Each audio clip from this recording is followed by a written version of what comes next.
അനുസരിച്ചും ഉള്ളിൽ വെളിച്ചം പകരും ഗുരുവിനെ ഉണ്മയെ സ്നേഹിച്ചും ആദരിച്ചും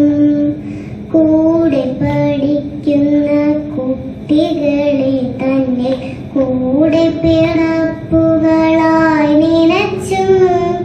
മാതൃഭൂമിക്കായി ജീവൻ വെടിഞ്ഞോരെ മാതൃകയായിട്ടും സ്വീകരിച്ചും ഈശ്വര കൈകൂപ്പി നിൽപ്പു ഞാൻ